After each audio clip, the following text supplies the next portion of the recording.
OK, back to Loose Women. So far in this series of The Masked Singer, we have seen Chris Kamara and music icon Lulu unmasked in front of an audience of millions. This week, another couple of music's finest were unmasked. Cat and Mouse were finally out of the bag. Cat and Mouse! Anything you can do, I can do better. I can do anything better than you. I feel like she is professional. What you crook. Yes, I can. Yes, I can. Maybe that's the duo Tom Fletcher and Giovanna Fletcher. That's a good guess.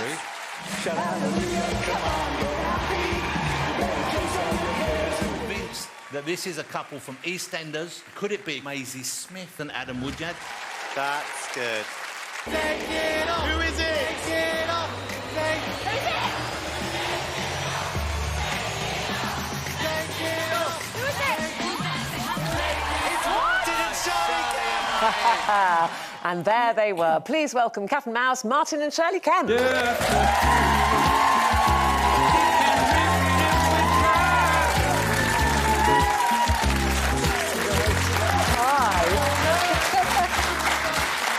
You sneaky little two, you. I've got to say, that was the most fun that we have had for so long. But how did you keep it secret? Well, I don't, you know, like my boy and my girl, they don't live with us anymore. They've got their own homes. So it was kind of our secret. And we were just going out to work every day. They didn't know about it. But it was all to do. I said, how good would it be if we could keep it secret and have that moment that everybody saw? That's the point of the Are you show. good at keeping secrets, though, Shirlie, I'm generally? really good at keeping secrets. Yeah, good little actress, really. Didn't they try and guess it was you, though, at one point? Oh, yeah, but I was deep in denial. And I always say this to my kids, you know, I don't really like the limelight. You know, I wouldn't really do that type of thing. So that's Roman was like, you like lying, saying you didn't like their limelight. Well, look, if you missed it, it's absolutely priceless. OK, so he'd had his suspicions and you'd thrown him off the scent. Yeah, kept throwing him off, So this is Ronan discovering that Cat and Mouse were actually his mum and dad. Shut the up! Oh my God, I knew it! I knew it! I knew it! You're a liar! You're a liar! Look at him over there! You are such a liar! What a moment, Shirlie. You know what? It's easy to lie to them because they don't live at home. So if they lived at home, that would have been hard creeping out of the house because you are covered, hands, everything. You have to get into this taxi like no one knows who you are. So it was easy for us to lie. So. Yeah, so just talk us through logistics, OK? So you get the call and you talk at Max, you say, let's do it, it's going to be great fun. Yeah. I mean, literally, nobody can know. They cover you balaclavas and crash helmets. Yep. It's like being kidnapped. Yeah. They cover you from head to toe. You know, one night we were at the studio working as Cat and Mouse, so when they send you home, they put you all back in the balaclavas and the sunglasses and the gloves and all of that. Were you allowed to travel in the same car? Yeah, we were always together, yeah.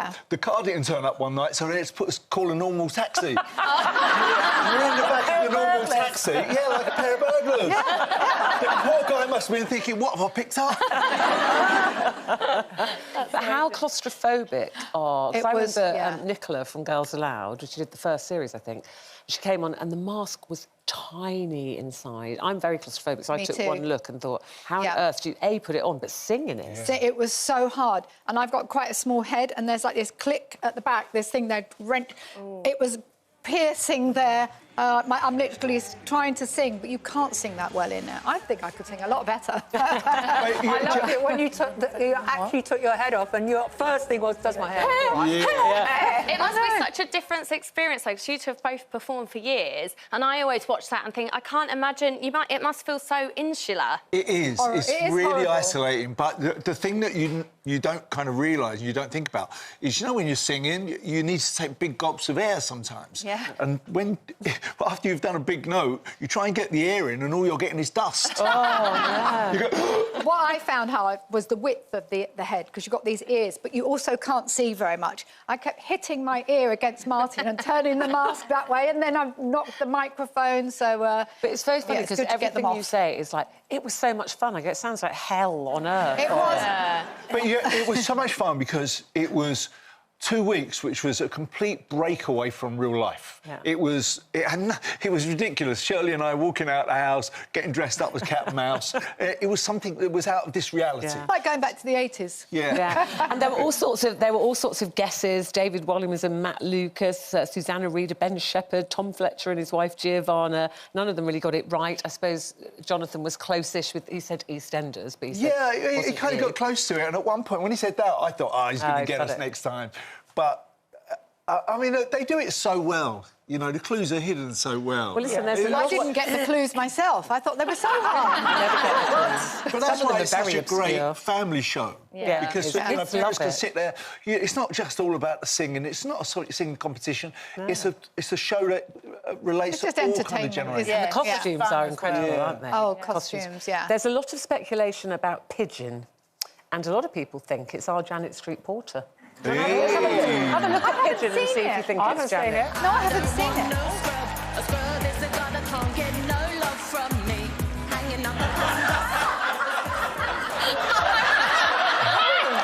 Go on, Janet, give us a bit. I'm saying nothing. Give us a bit of that. Do you know, the strangest thing on that show is that, like, in the corridors, you're walking past people every now and again all dressed up. But, you know, when I saw the show a couple of weeks ago and I saw Lulu had done it, I thought, oh, my goodness, I wanted to talk to Lulu. And I must probably walk past and didn't know it was her. Her costume was so cute. I wanted that. I wanted to be the cake, little And what about cupcakes. lunchtime? What do you do about lunchtime? Oh, well, they just keep you in your room. A bit like loose women. You get stuck in your dressing room. Don't come out. They feed you through a straw, so you can't take your mask off. Now, you two made an album together. That's right, in the swing of it, yeah. In the swing of it. Yeah. And after this, what about another one? I know, who knows? I'm happy to do another album. It will be. I love going to Cat the and mouse studio. do swing. Yeah. Or even better, cat and mouse do punk. Oh, yeah. Now you're talking. But will you have time? Because I'm obsessed with watching your house renovation. Oh, you watch it? I love it. It's on number 9. I love your Instagram.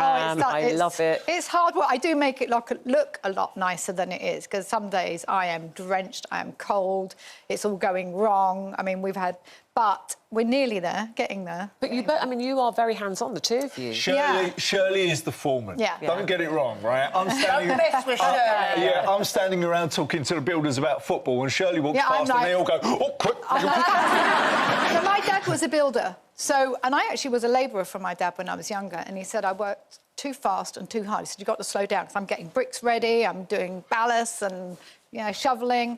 So I love houses and I love building, so it's a real passion. Do you like housewarming as well? Yeah. A little bit. I just want to ask you a quick question, because on the show a few weeks ago we were talking about Nepo-babies, and I don't know if you've heard people talking about it. I hate that term. Yeah, I think it's very passionate passionate about it, aren't you? Really with passionate, Roman and because you don't choose you don't choose to be born into a certain family. And what about families like farmers? They inherit. Most farmers have to become farmers because they're inheriting the farm. What term is that? Or like, you know, so-and-so and sons. You know, that in history, that was part of the role, to take over the family business. But we never put this on to our kids, ever. Do you know something? Let me tell you that a lot of the time, you know, you see the young kids that have made it from families that are famous, but a lot of the times the young kids from famous families have a terrible time growing up.